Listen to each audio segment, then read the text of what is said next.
Unlocking Your World of Creativity with best-selling author and brand innovator Mark Stinson. Mark introduces you to some of the world's leading creative talent, from publishing, film, music, restaurants, medical research, and more. You'll discover how to tap into your most original thinking, how to organize your ideas, and most of all, how to make the connections and create the opportunities to launch your creative work. Unlocking Your World of Creativity. Welcome back, friends, to our podcast, Unlocking Your World of Creativity. And in the last few episodes, we've been to Nigeria, we've been to Vietnam, Australia, and today our creative travels take us to West Virginia. And we're talking with author Stephen Altman. Stephen, welcome to the program. Well, thank you, Mark. I'm excited to be here. And you know, listeners, we have a chance to talk to many kinds of authors, writers, songwriters even, who have different styles, different fingerprints that they put on the work. But I can guarantee you today, you'll not see another novel written in the form that Stephen Altman writes in, and that's in verse, specifically in sonnets. Stephen, I can't wait to get into the inspiration behind this and even the choice of the format. Oh boy, it's been quite a journey, as they say, and I'll be glad to talk about it. Two of my favorite subjects are involved. One is the English poet John Keats, whom I fell for madly when I was 21 years old. He was born about 150 years before me, so nothing came of it. But the other thing I love to talk about is myself. And so you just ask away and I'll be glad to tell you anything you want to know about this book. Well, that sounds great. The title of the book is intriguing in and of itself. It's Blues from the Muse. And so right off the bat, we have this idea of a muse. You know, all of us creative people like to think that we have this little voice or this little inspiration. What's the story behind the muse in this book? In this book, which is a novel told in 202 bits of poetry, this novel is a film noir on the page. So someday Paramount Pictures will pick it up, I hope, and you'll be able to watch it on the screen without wading through the verse. Mm-hmm. In the meantime, though, what you'll meet on the page is Viña Fumento, who is a fetching Italian femme fatale.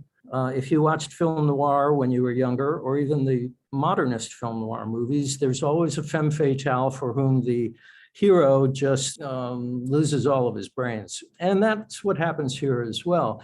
Viña Fumento is modeled on a syndrome or a concept that's been with me my whole life, which is that if only I met the right inspiring person, I would be producing all kinds of great work. So I created a hero in the story named Tom Jerome, who in fact does meet his muse. Whether that works out easily or cleanly for him, whether it leads to creating what he thought he'd be creating, you have to read the book for that. But yes, the deal here is that she knows she's a muse and she likes the role and she plays it to the hilt. And Stephen, I was curious, did you have this, this is almost like when I asked musicians, did you have the verse or did you have the song first? But I mean, did you know that you wanted to write something in this poetry style? Or did you say, hey, I've got this really great story, I wonder how I could tell it creatively? What an inspired question, because part of the inspiration for the story was my love of John Keats, who wrote of course, in verse. But when I got the idea for the story, and I got the idea in the cemetery where Keats is buried, where I spent a whole lot of time in the early part of the last decade, I thought I'd write it in prose because I'd never written any poetry. And I had written some prose, a Western from long ago, among various short stories. But so I tried to write it in prose, and it was the worst, flattest pancake of a story you've ever seen. And what I realized after a while was it had to be told in verse, because that's what Keats would have done. And this was, I live and breathe Keats. And although I had virtually no experience with poetry, I started writing verse.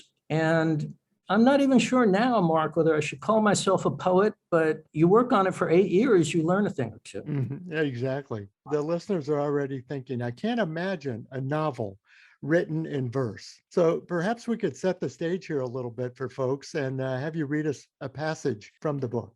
Well, sure. What I'll do is It's hard to find freestanding sonnets because one leads to the next. But there is and then there's context. I would mention some character in the sonnet and you'd say, who's that? But I will give you a freestanding sonnet, which comes early in the story. When Viña and Tom Jerome, our hero, are first getting to know each other, they're in a hotel in the Aventine, and he's in that rosy afterglow, and he'd like to know more about her. And she says this: when I was 15, I was like a peach that all the local fellows have to squeeze, a peach that's dangling on the tree, and each competes to be the first to pluck it. Please, oh please, my mama begged me, Viña, don't be weak. But I knew sometimes weak is strong.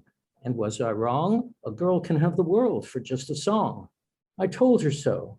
She dragged me off to speak with her physician, such a kindly gentleman, a gray and proper Swiss, so full of sound advice. He reassured my mama, wished us luck, and then at midnight called me on the phone. He'd sacrifice his life for me, his work, his wife, and all he had. So I ran off with him. I'm very bad. Now that's a complete sonnet. That's 14 lines. It shows you just about how long you can hang in there and get through one little pellet of this vast bowl of kibbles that is my novel. Yes. The, Now remind us from our college English class, what is the form that a sonnet must take? What is the definition? There are different kinds of sonnets, but there are a couple of things that are standard. A sonnet, I always have to say with exceptions, but a sonnet 9 times out of 10 will be 14 lines of rhymed verse in iambic pentameter. When I talk to you, we emphasize syllables without even paying attention. But if I said to you syllable instead of syllable, you'd say you're emphasizing the wrong part of the word. So when you write in iambic, you're going da da da da da da da da da da. 1, 2, 3, 4, 5. Each foot in those 5 is da da da da da da da da da da. So when you write a sonnet, you write 14 lines in iambic pentameter, and they have to rhyme a certain way. That is, if you hold by the rules. Shakespeare did it one way. The Italian who is credited with inventing it, a fellow named Petrarch, did it a different way. But they spell out the scheme with a little roadmap of letters.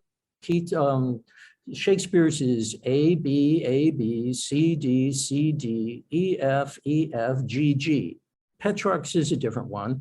Mine is sometimes Shakespeare, sometimes Petrarch, and sometimes things I make up. The point is that there are no sonnet police. And if you're trying to get through the damn thing, the way I've been for 8 years, then every once in a while you break a rule and you tell yourself it's just fine. Right, line F might just have to be something else. Well, you still have to rhyme in an orderly fashion, but nobody said it had to be the order that Shakespeare did it in. Mm-hmm. Love Shakespeare, by the way, wrote 154 and I wrote 202, so I'm crowing about that. Yeah, something to be proud of. Well, let's go back to the inspiration of the story and the trip to Rome that you yourself took. Yeah, when I was 21 years old, I fell madly in love with John Keats, who, when he gave up the profession of medicine for poetry, was also 21 years old. And in the 4 years that remained to him in life, he got better at poetry every year. And I was working on my own writing. I was working on what I should do with my life and so on. And we kind of made, I'm serious, Mark, we kind of made the journey together for 4 years till we were both 25. And I was an ordinary guy at 25. I was going to be an academic. I was getting married, all of that. I was not going to change the world, but I was going to continue living. Keats couldn't. He had tuberculosis. And at almost 25, his friends sent him from England, where he grew up, to Rome to see if he could recover from the tuberculosis. So an English winter would have killed him. It turned out that a Roman winter did kill him. And when he died, he was buried in what was essentially a pasture up against the southernmost wall of the city, what was called the Aurelian Wall. The Pope had said nobody who wasn't Catholic could be buried in the city because it was sacred ground. Keats was, an English Protestant, and a few graves had accumulated there, and by then there were a dozen or two. Keats was buried there.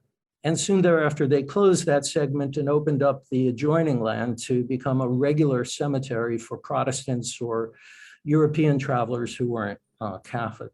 So I knew the Keats story my whole life. I got to know it more and more because I obsessed over it. Keats has been my guiding star. What did I do with my life? What did I do with my creativity? What would Keats have done with his had he been given the days? And why was I given the days? So in 2011, I went to Rome specifically to visit the grave, pay homage, if you will. And this is true. When I walked across the open part of the cemetery toward his grave, there was a woman in startling red with long white elbow-length gloves on, smoking a cigarette and looking awfully fashionable. And it was as if somebody sent her down on a sunbeam for me.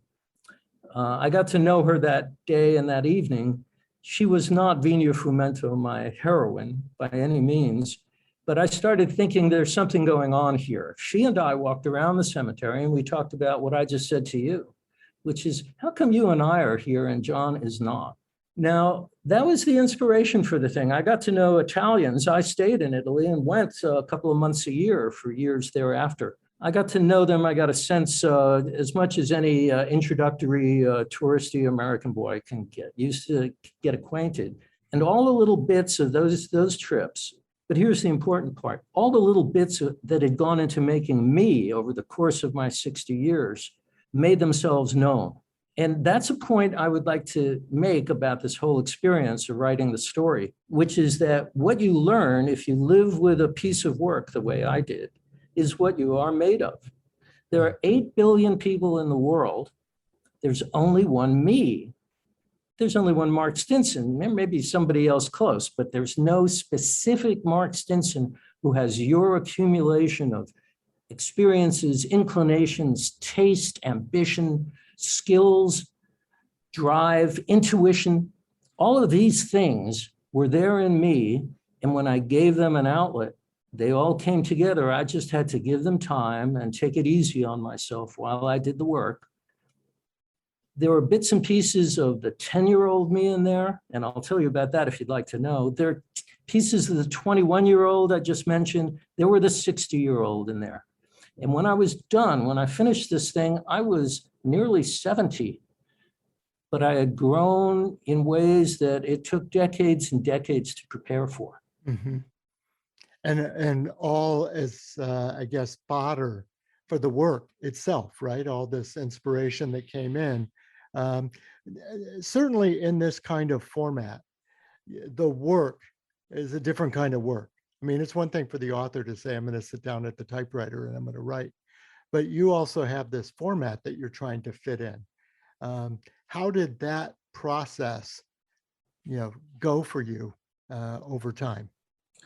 Over time, I guess from a work ethic standpoint, were you able to stay with it? I stayed with it, but I wasn't quick. That's for sure. It took 8 years. It took Lin-Manuel Miranda and his team, I think, 7 to do Hamilton. It took me 8 to write this little volume. On the other hand, Lin-Manuel's a genius and he had a team of geniuses, whereas I'm just me sitting in my house in Shepherd's. I was going to ask you how much your team helped you on this. Yeah, the team consists of those few people in your little world who you let into the process. One of the things about writing a book or any creative act, when you are not motivated by commerce and you are not motivated by the celebrity machine or by getting past some gatekeeper somewhere, is that you can decide who's a participant. If I had written this as a treatment for a screenplay, I would have had to let all kinds of people in. But instead, I got to pick and choose. Those who helped me, those who made me feel empowered and strong, made me feel as if what I were working on was worth it, were the ones who stayed. And those who didn't give me that, I didn't have to let them in. I didn't have to keep them if they managed to get their nose under the tent.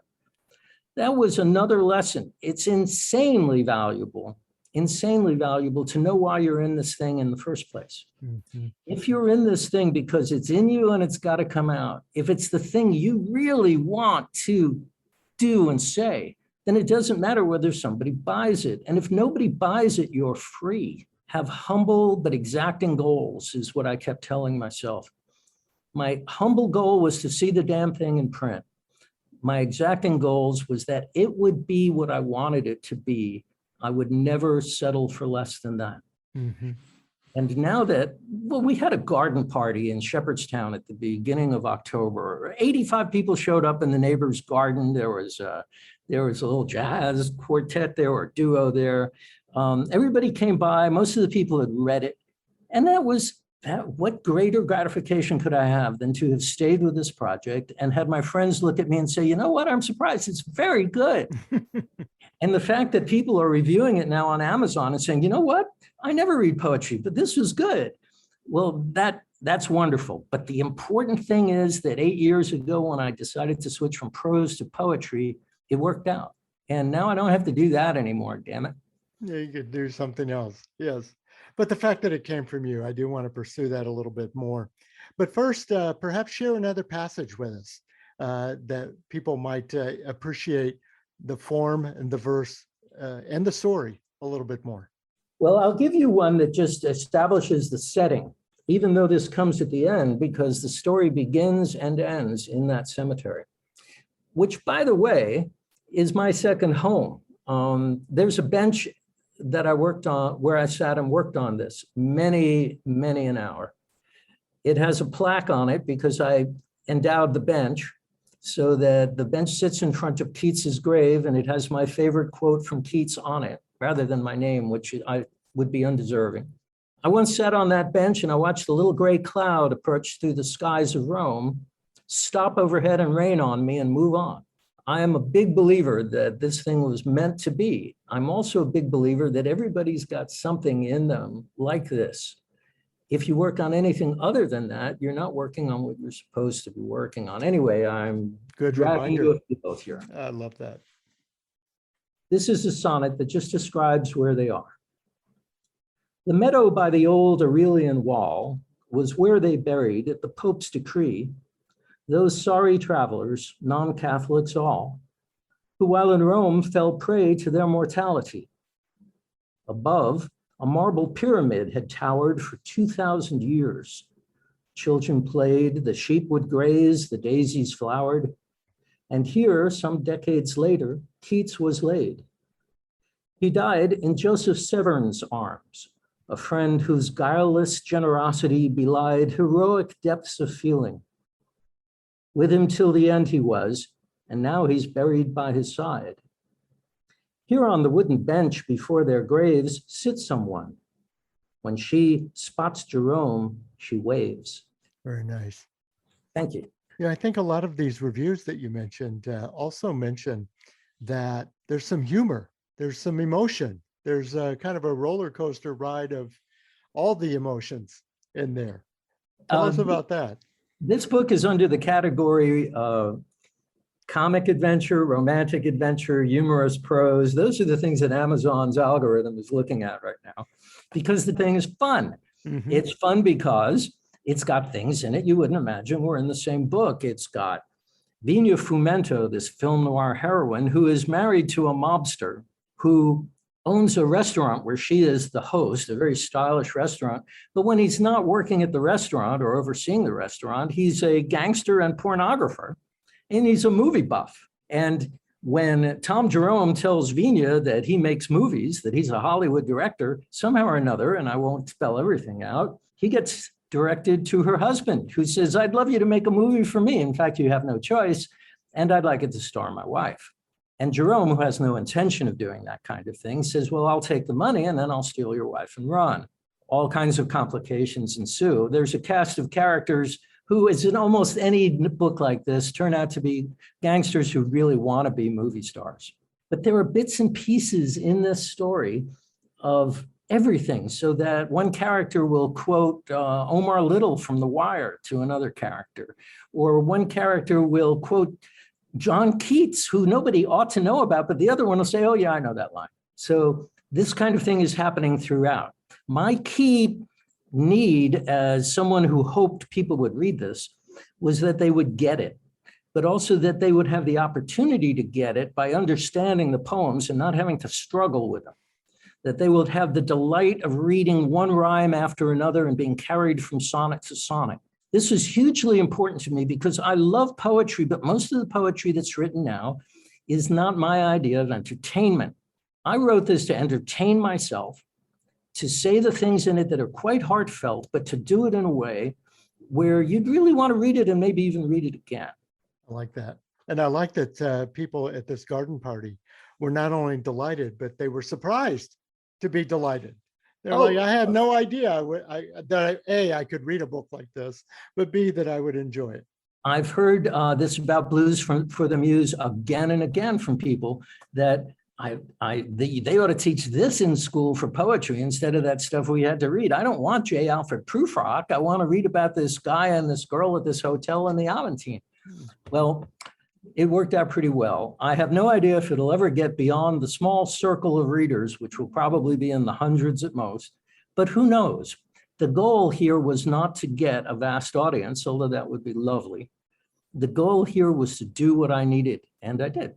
Yes. Well, let's talk about that for a second. And that part of the podcast, when I talk about getting the connections to get your work out into the world, tell us about that process for you that says, hey, I've fulfilled my creative mission. I've written the book, but now I need to get it published. Where did you start? How did it work? Well, what I did was I gave up on the idea. I used to teach some of this stuff, writing short stories to adults. And I used to say, the first thing you need to do before you write this story is decide why you're writing this story. Are you writing this story to publish it? Are you writing this story to become a best-selling author? Are you writing this story just for you? I know when you go out in your backyard to plant your garden, you're not creating the Bronx Botanical Gardens as your goal. When you take up the guitar, you're not looking for a gig at some popular joint. What you're doing is you're doing it for yourself. If that's the case and you're doing it for yourself, then you can come to terms with the fact that none of the gatekeepers may open the gate for you. If you are me and you're writing a verse novel where you have to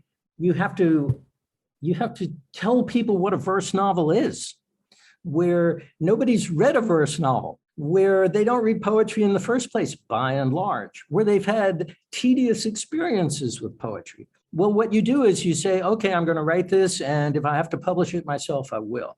There are people out there, one particularly good one is called New Shelves Books. There are people out there who will help you get your text into print in a beautiful way.